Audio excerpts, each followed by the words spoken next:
While I was away for a work trip, my brother used a spare key and moved into my house without asking. My parents approved it and told me to let him stay because he was starting a family. Soon, I'm 28, work in commercial real estate sales, and I've been financially independent since I was 19.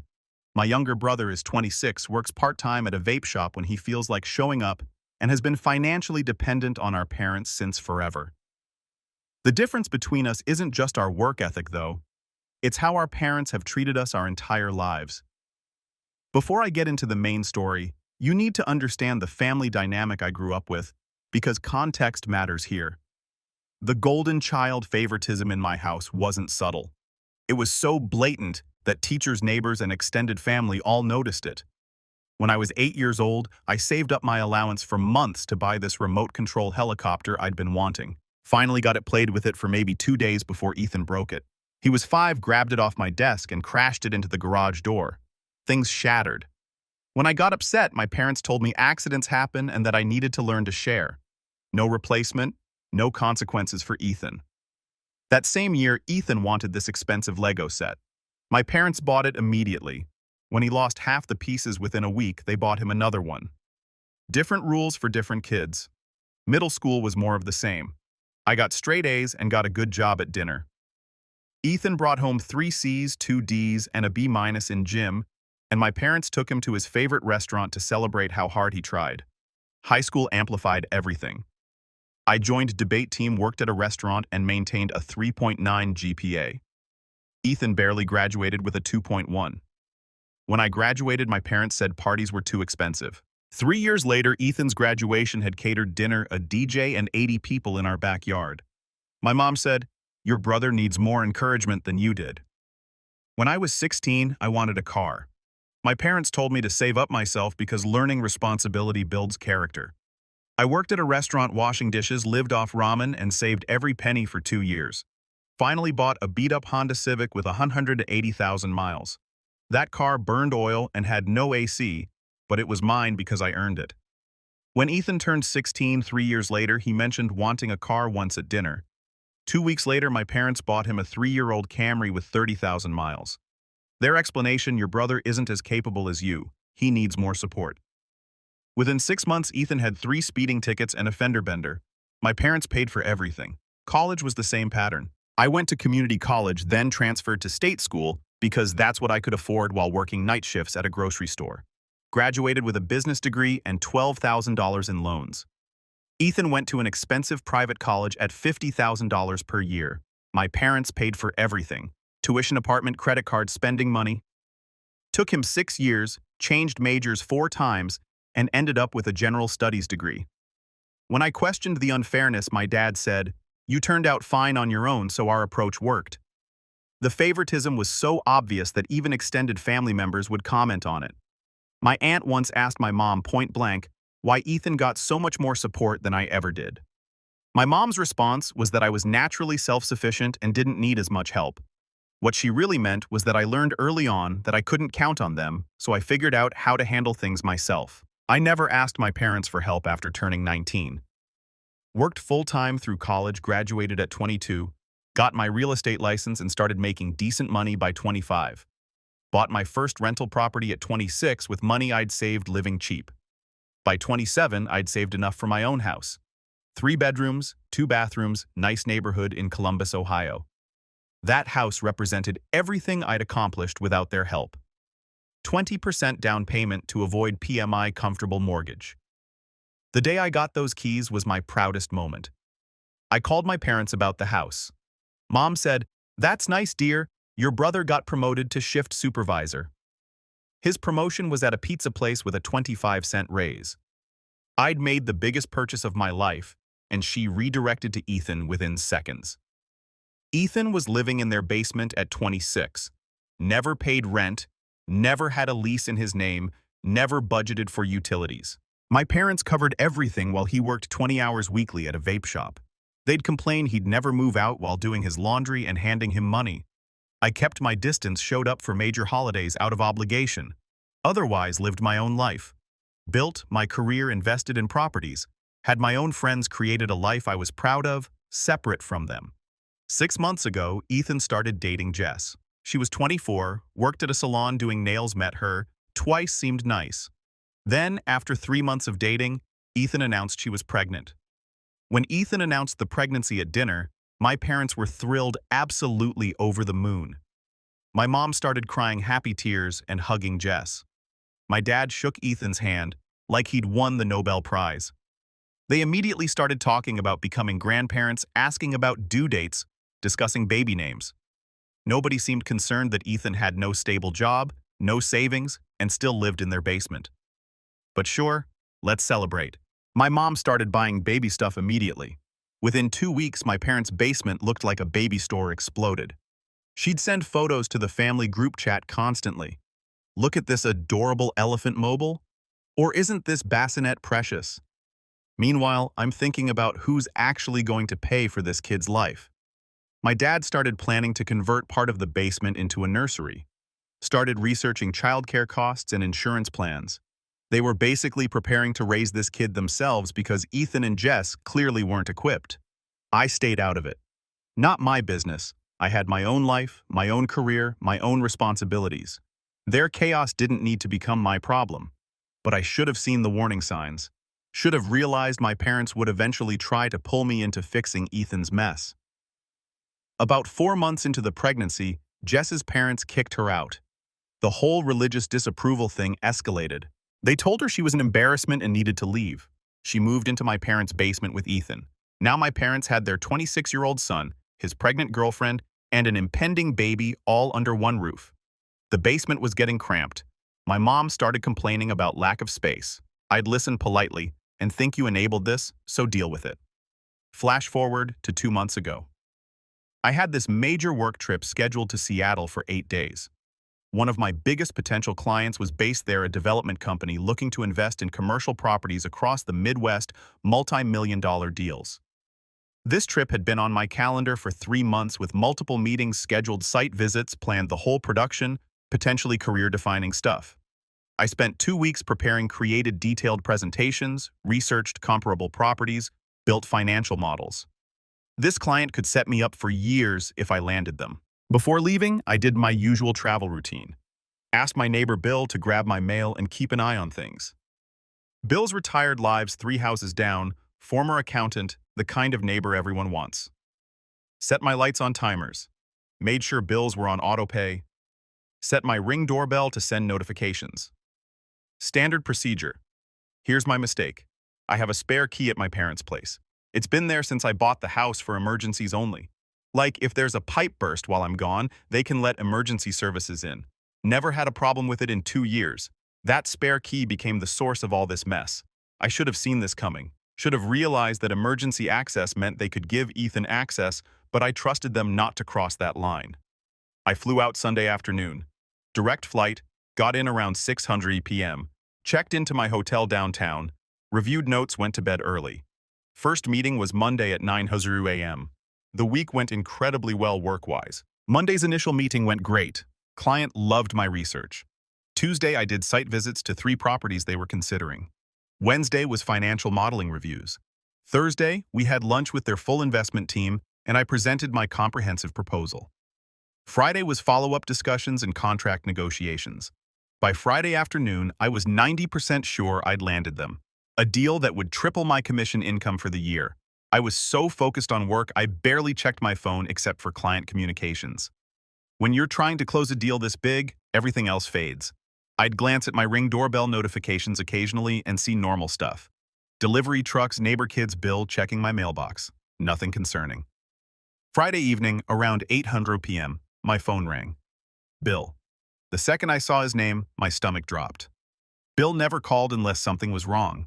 Hey man, hope I'm not interrupting your trip. No, it's fine. What's going on? I grabbed your mail like you asked. But I wanted to check something. There are cars in your driveway parked there, and I've seen people going in and out of your house the last few days.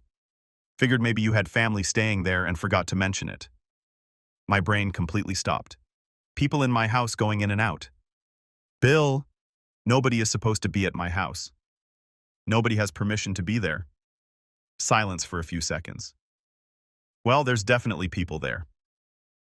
I saw a young couple unloading stuff from a U-Haul on Tuesday. Moving boxes, furniture, all kinds of things. I almost came over to say hi, but then figured I should check with you first. Tuesday. They'd moved in Tuesday. I'd been gone since Sunday. Within 48 hours of me leaving, someone moved into my house. Can you see them right now? Are they there? Let me look. Yeah, there's a car in your driveway. Lights are on in your house. Looks like someone's home. I opened my Ring doorbell app right there in the hotel lobby where I'd stopped to take this call. Started scrolling through the notifications I'd been ignoring all week. Tuesday at 11:47 a.m., my front door opens. The video shows it clear as day. There's Ethan, big smile on his face, spare key in his hand, like he owned the place. Behind him is Jess, visibly pregnant in a maternity top carrying shopping bags. Both of them acting like this was completely normal. I scrolled through more videos, my anger building with each new clip. This wasn't them stopping by or checking on the house. This was a full coordinated move. They'd rented a U-Haul, packed up their stuff, and moved into my house like they'd planned this for weeks. The level of premeditation made it so much worse. I told Bill I'd call him back and hung up. Stood there in that hotel lobby feeling like I'd been punched in the gut. All week I'd been working my tail off closing this huge deal, building my career, and meanwhile my brother was stealing my house. Not borrowing it, not asking to stay there temporarily, stealing it. My hands were shaking when I called Ethan. It rang 4 times before he answered, all casual like nothing was wrong. Hey bro, what's up? How's Seattle? What's up? What's up? Why are you in my house? He didn't even hesitate. Didn't apologize or sound caught. Just launched into his explanation like it was the most reasonable thing in the world. Oh yeah, meant to text you about that. Things got crazy over here. Jess's parents kicked her out last week. The whole religious thing really escalated. They told her she was an embarrassment to the family and that she needed to leave immediately. It was pretty brutal, man. She was crying. They wouldn't even let her take half her stuff. Just threw her out. Super messed up situation.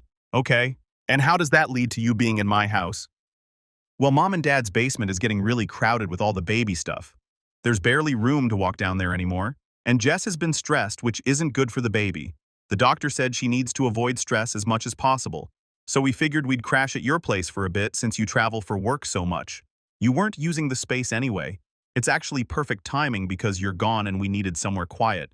Plus, your place is bigger than Mom and Dad's basement, and Jess can actually set up the nursery properly. Win-win situation, right? I took a deep breath, tried to stay calm even though I wanted to reach through the phone and shake some sense into him. Ethan, that's my house. You can't just move into someone's house without permission.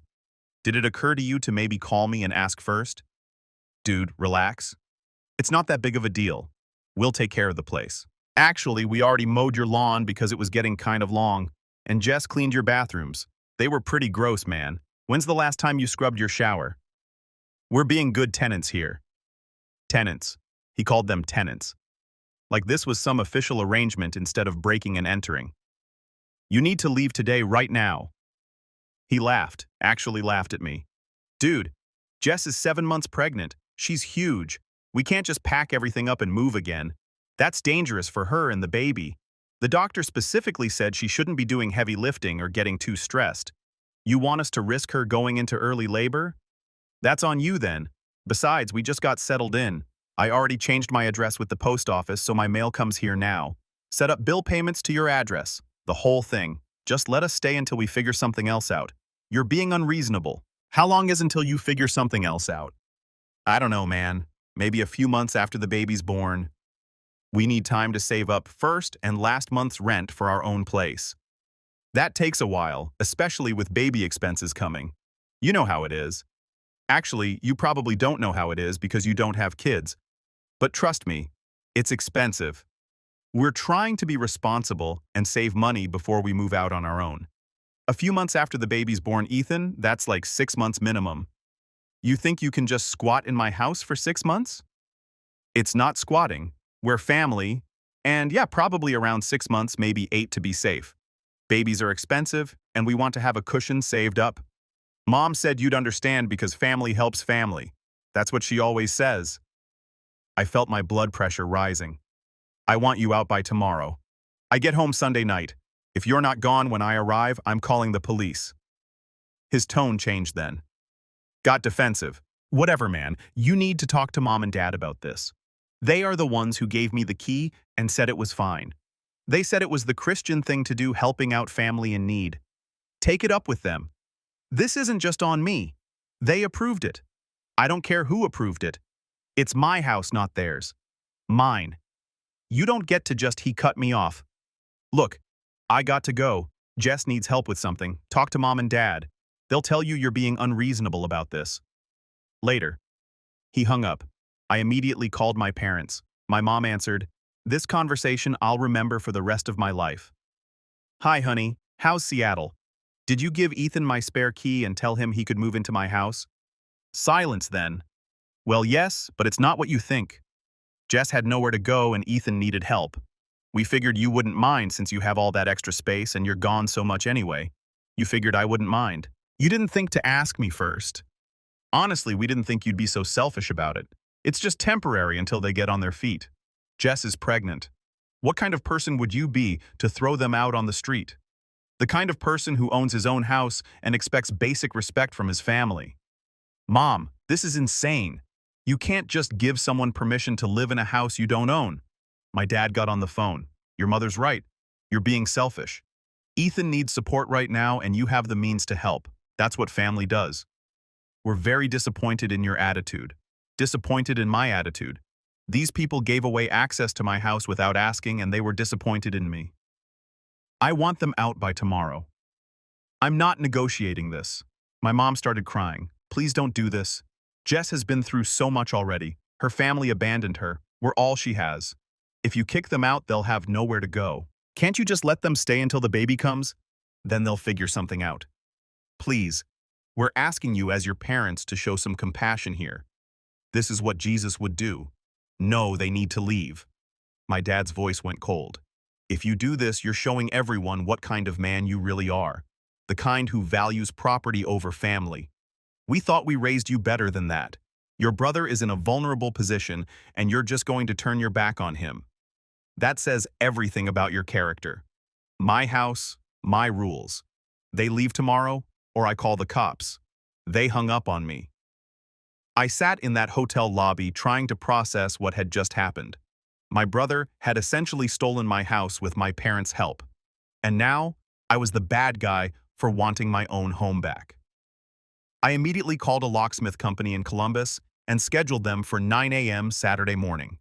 Explained the situation, said it was an emergency. They charged extra for weekend service, but I didn't care. Paid over the phone.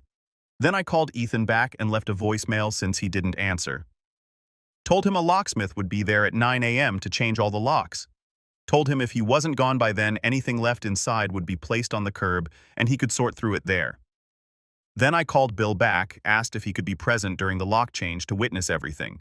Bill agreed immediately, said he'd take photos and videos of the whole process just in case things got messy. Good man. Next, I booked an early flight home for Saturday morning instead of Sunday evening. If they were going to play games, I wanted to be there in person to make sure my house wasn't trashed on their way out. Changed my flight online, packed my bags that night, barely slept. Ethan called me back around midnight. "You're seriously going to change the locks? Where are we supposed to go?" "Not my problem. You created this situation.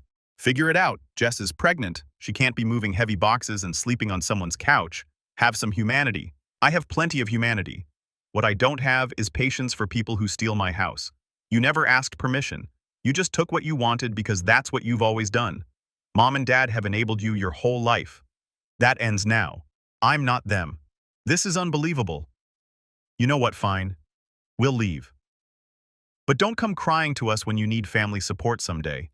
Don't expect to be part of this kid's life. Don't expect invites to holidays.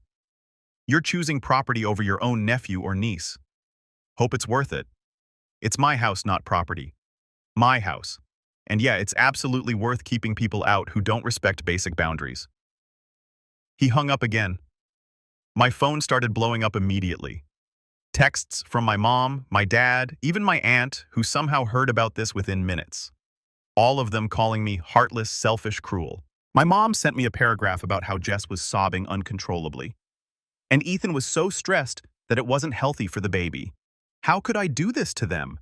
Didn't I care about family? What would people think of me? I ignored all of it, turned my phone on. Do not disturb and tried to get a few hours of sleep before my flight. I landed Saturday around noon after catching the earliest flight I could get. The flight felt like it took forever. Every minute felt like an hour. I kept checking my phone, half expecting more drama from my family. Nothing new, though. They'd said their piece. Now it was time for me to enforce my boundaries. Drove straight home from the airport. Bill was already there in his driveway, just keeping an eye out like I'd asked. When I pulled up, he walked over. "They've been loading stuff all morning," he said. "You's been parked there since about 7 a.m. Your brother's been carrying boxes out, looking pretty upset about it all. The girlfriend's been crying. It's been quite a scene." I thanked Bill and walked up to my house. The U-Haul was indeed parked in my driveway. Ethan and Jess were loading boxes into it, both looking miserable.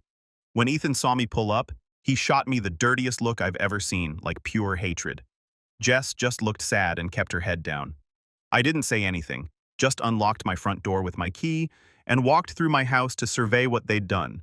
Needed to see the damage before they left completely. They'd fully moved into the master bedroom. Their clothes filled my closet, their shoes all over my closet floor. Their toiletries covered my bathroom counter. Makeup, hair products, electric toothbrushes, all their personal stuff just everywhere, like they owned the place. My bedroom smelled different, like someone else's perfume and deodorant. The bed had different sheets on it than the ones I'd left. They'd actually changed my sheets to their own. The second bedroom was partially set up as a nursery. Crib assembled in the corner, changing table against the wall, baby clothes hung up in the closet, a rocking chair by the window. They'd put up these nursery decals on the wall of little animals and cloud stick-on decorations that would probably leave residue when removed. They'd really committed to making this their space. The kitchen had their food everywhere, different brands than I usually buy generic cereal, instead of the name brand. I prefer their milk in the fridge, their condiments in the door, coffee creamer. I'd never buy snacks I've never seen before. It wasn't just that they'd added their stuff, they'd rearranged my stuff to make room for theirs. My spices were pushed to the back, my coffee mugs relocated to a different cabinet. The living room had their furniture mixed in with mine, this ugly brown couch that didn't match anything, their TV stand with their PlayStation hooked up to my TV, their blankets draped over my furniture, picture frames of them sitting on my end tables. This wasn't them crashing for a few days. This was a full-scale takeover with zero intention of leaving anytime soon. I stood in my living room in my house that I'd worked so hard for, looking at someone else's life planted in the middle of it. The disrespect was breathtaking. They'd just moved in and made themselves at home, like my years of work meant nothing. I walked through every room taking mental inventory. The bathroom had water damage around the tub from where they'd clearly overfilled it. The kitchen had a burn mark on the counter where someone had set down a hot pan. Minor damage, but still my property being damaged by people who had no right to be here. It took them about 4 hours to get everything loaded up and out. I watched from the kitchen window, making sure they didn't take anything that belonged to me. Had to stay vigilant, because at this point I didn't trust them not to grab my stuff out of spite. Ethan kept shooting me looks through the window, probably hoping I'd come out and apologize or change my mind. Wasn't happening. Jess cried while loading boxes. I felt bad for her situation. She was pregnant and dealing with this mess, but not bad enough to let them stay. Being pregnant doesn't give you the right to steal someone's house. Around 4 p.m., Ethan knocked on the door one last time. I opened it, but didn't invite him in. Stood in the doorway blocking his view of my house. "We're done. Happy now, I'll be happy when you're gone and my locks are changed. You know what Mom was right about you. You've always been cold, always thought you were better than everyone because you didn't need help. This just proves it. You're not family. You're just someone we happen to be related to. Don't ever contact us again. Don't ask about the baby. Don't show up at holidays. We're done with you. If respecting boundaries makes me cold, then yeah, I'm cold. Don't ever take my stuff without asking again. And I mean never. Next time, there will be no warning, just police." They left. I waited until they were completely out of my driveway and down the street before I let myself relax even a little bit. Then I did a full walkthrough of my house again this time, really looking at everything. They'd left it relatively clean, surprisingly. A few scuffs on the walls where they'd moved furniture, but nothing major. The nursery room was completely bare now, which honestly was the saddest part. That room had potential for so many things, but they'd turned it into a reminder of family dysfunction. I spent the rest of the weekend deep cleaning everything. Changed my sheets, scrubbed the bathroom, scrubbed that burn mark off the counter, reorganized my kitchen exactly how I had it before. Needed to reclaim my space completely. It felt violated having someone else living in it without permission. Every surface they'd touched needed to be cleaned. Took down those nursery decals. Most came off clean, but a few left sticky residue that I had to scrub with rubbing alcohol.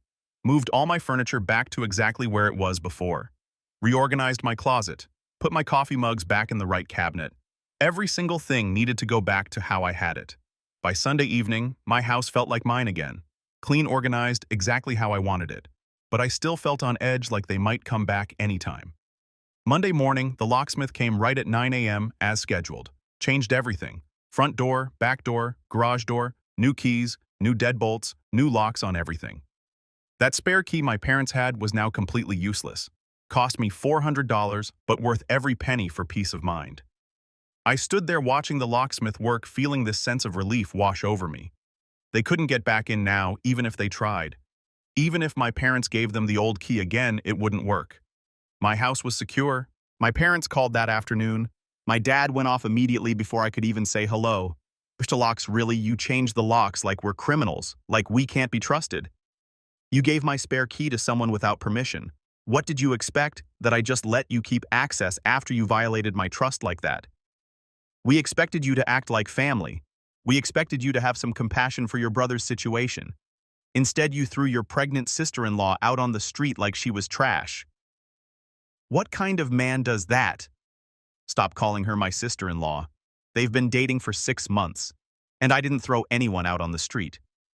They moved into my house without asking. Huge difference. One is me defending my property. The other would be me being cruel. Learn the distinction. My mom got on the phone. She was crying again with the crying. Ethan and Jess are staying with us now.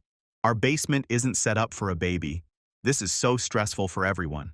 The baby could come any day now, and we don't have room for all of them. If you could just let them stay in your house until they find something affordable, it would solve everything. You're there alone in that big house. They'd be helping you with utilities and everything. It's a win-win. No, the answer is no. This conversation is over. Fine. Don't expect us to be there for you when you need help someday. Don't expect birthday calls or Christmas cards. You've made your choice, and we're making ours. I've never expected anything from you anyway. I learned that lesson a long time ago. I hung up. Blocked my parents' numbers for a while because I couldn't deal with the constant guilt tripping. Blocked Ethan too. Blocked my aunt's number when she started sending me guilt trip texts too. Needed complete space from all of them to process this and move on. 3 weeks went by, quiet weeks. I worked, came home, enjoyed my house in peace, didn't hear from any family. Started thinking maybe this was the new normal. Then one night around 10 p.m., I'm watching TV and hear someone trying to unlock my back door, not knocking, actively trying to use a key. My heart started pounding. I grabbed my phone and pulled up my Ring camera app. There's Ethan on my back porch trying to jam the old spare key into the new lock. He's turning it, jiggling it, trying to force it, getting more aggressive with each failed attempt. Then he pulls the key out, examines it like maybe he grabbed the wrong one. Tries again, still doesn't work. He starts swearing under his breath. I can see his face on the camera, frustrated and determined.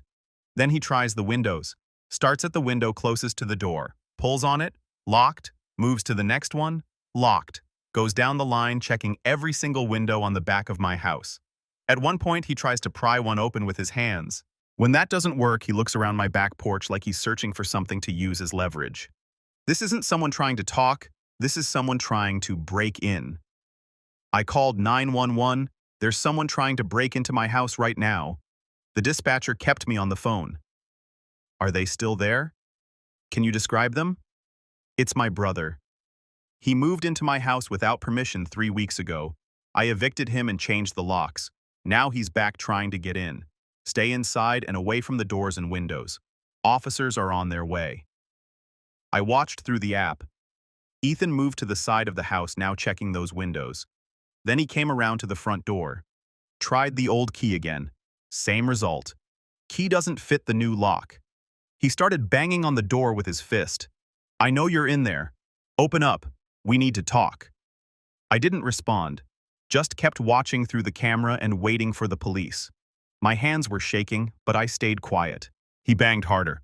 Come on, man, just let me in. We need to figure this out. Jess just had the baby and we need help. Open the door. Still didn't respond. He tried the doorbell multiple times, then went back to banging. At one point, he kicked the door. I made sure the ring recorded all of it. 2 officers showed up within 8 minutes. I watched them pull up, get out of their patrol car, approach Ethan on my porch.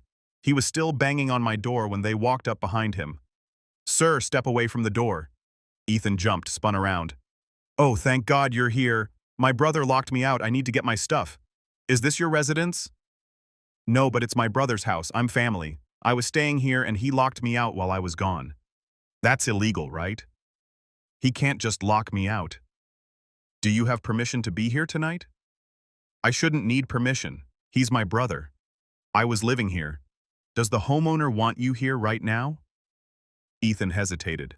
Look, we had a disagreement, but I just need to talk to him. If you could just get him to open the door. The officers walked up to my door. I opened it. Are you the homeowner? Yes, that's my brother. He moved into my house without permission 3 weeks ago while I was out of town. I had to evict him. Changed all the locks. Now he's back trying to break in. I've got video of everything on my Ring camera. One officer looked at Ethan. Sir, is what he's saying true? Did you move in without permission? Ethan's face changed.